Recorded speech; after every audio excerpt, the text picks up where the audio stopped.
If you are applying for remote jobs or virtual assistant jobs and you are getting ignored, the problem might not be your skills. It might be you are sending the wrong document. See, a lot of people don't actually know the difference between a CV and a resume, and using the wrong one can get your application rejected instantly. In this video, I'm going to break it down clearly so that you know exactly when to use a resume and when to use a CV, so that we avoid getting your application rejected. Now let's start by understanding what a CV is. A CV is a detailed history document that includes everything from the first time you start any school, from the first educational history that you ever had, up to the last educational qualification that you have, from the first job that you ever had, up to the last most recent job that you ever held. That is what your CV should have.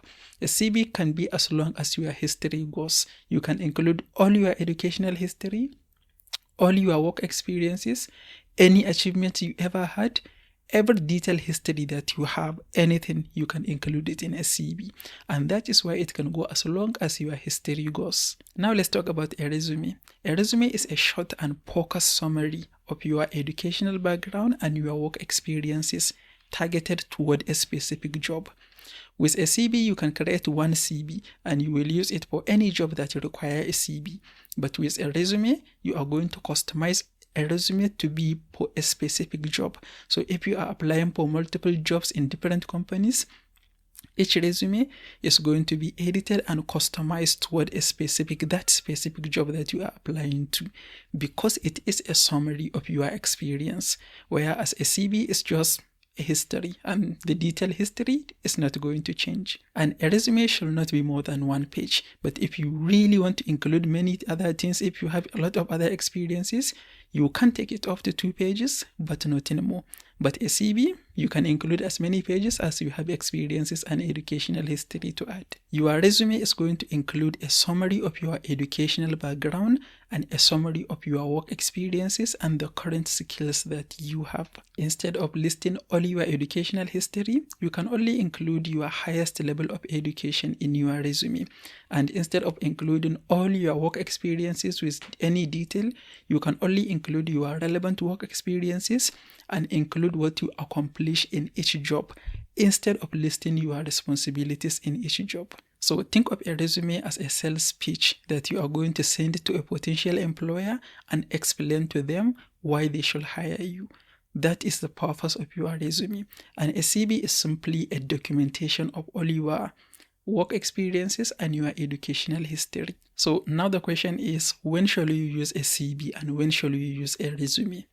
Generally, you use a CV when you are applying for a traditional job that focuses on educational qualification.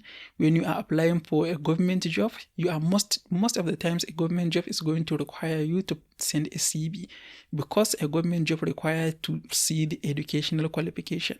So almost all the jobs that require educational qualification, they are going to require you to send a CV.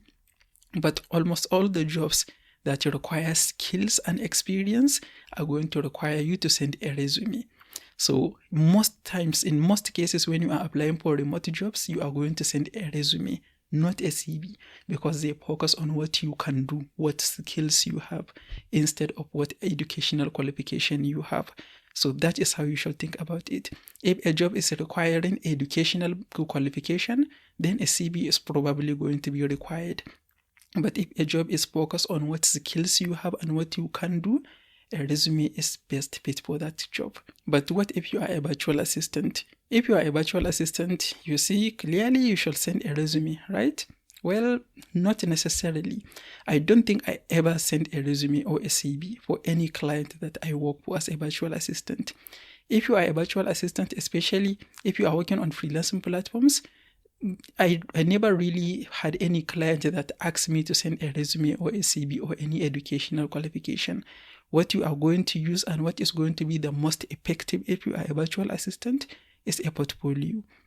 Because a portfolio is going to be one document or a web page that is going to have your picture, your name, your title, your short description and introduction, the list of all the skills that you have, your relevant testimonials, your work experiences, relevant work experiences, anything that is going to convince a potential client that you are a capable virtual assistant. So a portfolio is more detailed, had more things, and is a little more advanced than a resume. And that is what you need as a virtual assistant, not a resume and not a CV. But in some cases, even as a virtual assistant, you can come across jobs that are going to ask you to send a resume. So if a job requires you and asks you specifically to send a resume, then you can send a resume. But in most cases, a portfolio is what you need if you are applying to virtual assistant jobs. And if you don't know much about portfolios, you can check out this next video where I'm going to give you a detailed explanation of what a portfolio is and how you can create one for yourself. If you find this video helpful, please give it a like and don't forget to subscribe. I will see you in the next one.